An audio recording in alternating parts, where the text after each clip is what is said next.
Persona 3 is a JRPG released by Atlus in 2006 with astounding acclaim.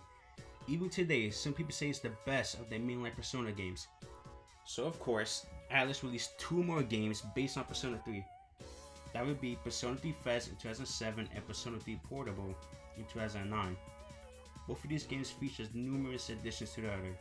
Persona 3 FES had the answer and epilogue to the main events of the game, while Persona 3 Portable had an additional playable main character that served as the female counterpart to the original main character, Makoto. However, due to the limitations of the PSP, Persona 3 Portable had to cut back on its 3D road area, anime cutscenes, and complete removal of the answer. So of course, fans of the game always wanted to see the features of Persona 3 FES and Persona 3 Portable combined into one final Persona 3 game to serve as the definitive edition. And then, more than a decade later,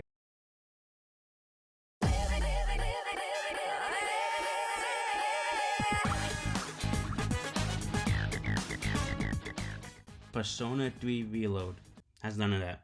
No female protagonist. Oh, but don't worry, we do have Day 1 DLC and the answer that comes out September 10th as an expansion pass for an extra $35 US.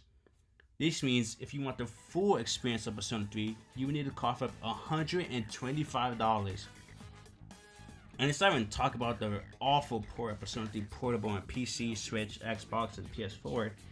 It somehow looks worse than the original game using like Raifu 2X or some shit. And the audio is so compressed, it sounds like it was moved into a hard drive and then sent 200 kilometers into the ocean. Somehow I was brainwashed into buying the digital deluxe edition and I still have to pay for expansion pass. The people who bought the Aegis edition don't get the expansion pass either. How does the Aegis edition come with no Aegis? That makes no shit. At this point, if you have a PS2, just buy Persona 3 FES and then like emulate Persona 3 Portable on your phone or some shit. Look, I'm not here to talk about Atlus offer decisions or the fact that, in my opinion, the Persona 2 duology deserves a remake more than Persona 3 or even the DDS duology. This video is a semi-playthrough with post-commentary because my original commentary sounds like I sold my soul to the devil. And if you wait to hear my voice, you can't because DaVinci Resolve doesn't support fucking WebM. And I'm not waiting a decade just to convert my footage into MP4 with a software that came out for Windows XP. Also, before we start, I need to let you all know that I'm probably the weakest Megami Tensei fan out there.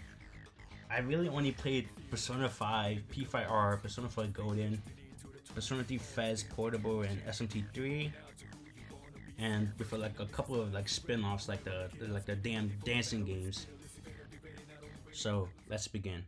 First, Persona 3 Reload starts with an amazing intro, animation, music as always. The mainline Persona games always had peak intros, and yeah, I'm including Shadow World.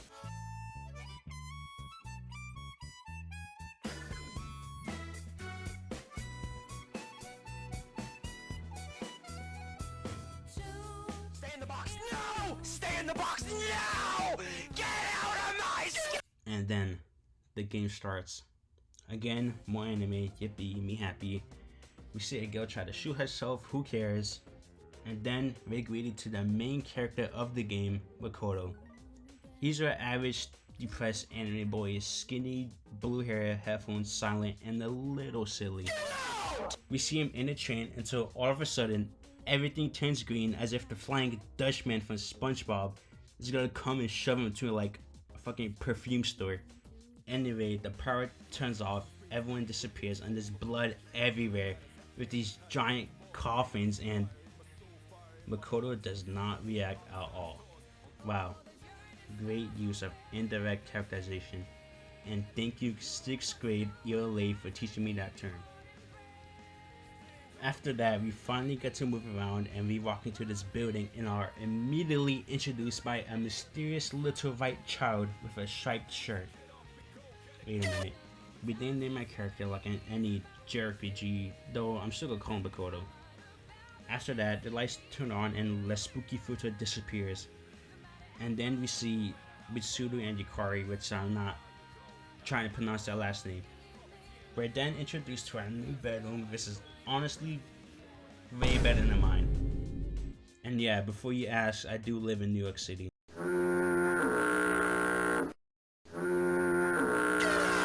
Persona 3 uses the player's curiosity to help drag them forth through the glorified novel and exploit simulator, which is the first hours of any Persona game.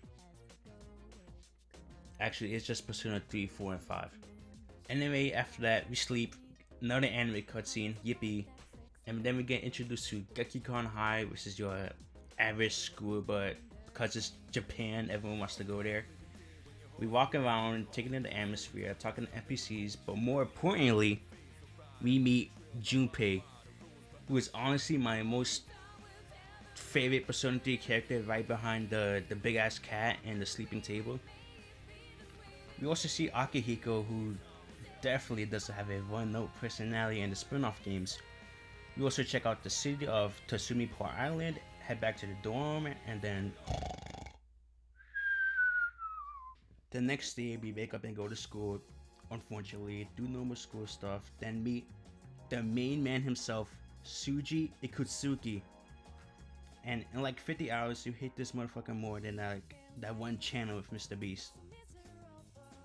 We sleep again and see more of this mysterious green place, and then watch some stranger fucking melt into slop. The next day is when the game finally starts. After like 2 hours of dialogue, the game can finally begin. On the night of April 9th, shit gets real. The dorm gets attacked and Makoto and Yukari runs to the roof to find this strange creature with a mask and multiple hands. She pulls out a gun and gets fucking smacked into Persona 5. Makoto picks up the gun and then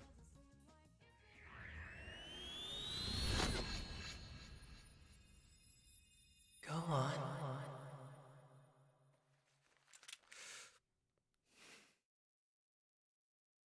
Persona.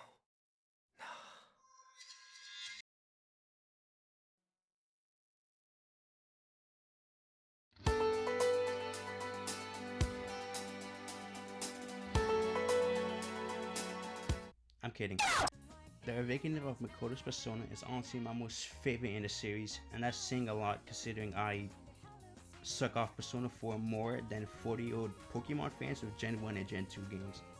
Anyways, there's Orpheus and Thanatos, yippee, and then the first battle, which is basically impossible to lose unless like a shadow attacks you in real life.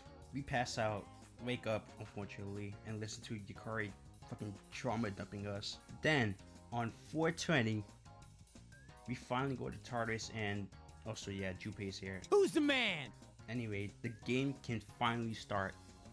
For now, combat is basically the same as P5R, except it's blue instead of red. The next day, Makoto and Junpei goes to Paulownia Mall and see someone on Fent while everyone walks by. I didn't know Tatsumi Port Island was based on LA. They go into the police station, which will now be our average JRPG gear shopping rate. Is that Goa Majima?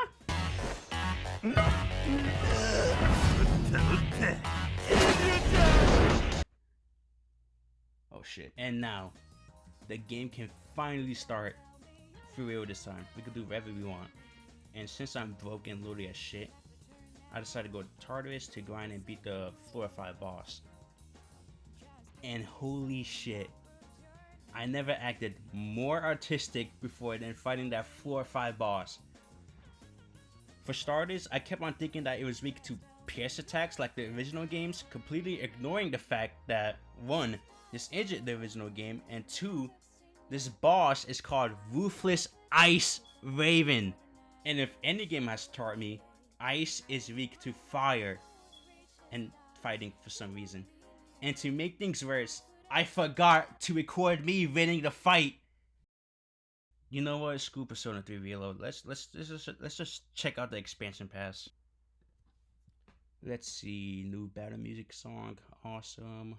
New difficulty. And wait. No fucking way.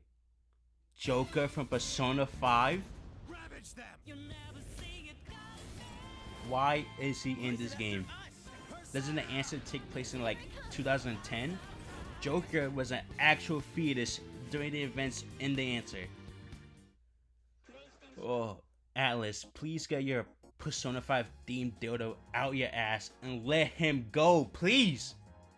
The original Persona 5 came out in 2016 in Japan and 2017 worldwide. I'm done. You've been de-writing this game longer than Epic Games or Fortnite. Like I get it. I love Persona 5 as much as the next person, but like, come on. Everyone is tired of it. Speaking of which, I'm done seeing Atlas do another damn Persona 5 themed collab with some random fucking cafe in California. I am not flying all the way to California just to eat overpriced pastries and come back with a Haru cup and Magana napkins to wipe my ass with. Like I get it. Atlas is a company based in Japan, but I hope they know that there are more states other than California, New York, Texas, and Florida. And Atlas, you have fans outside the US.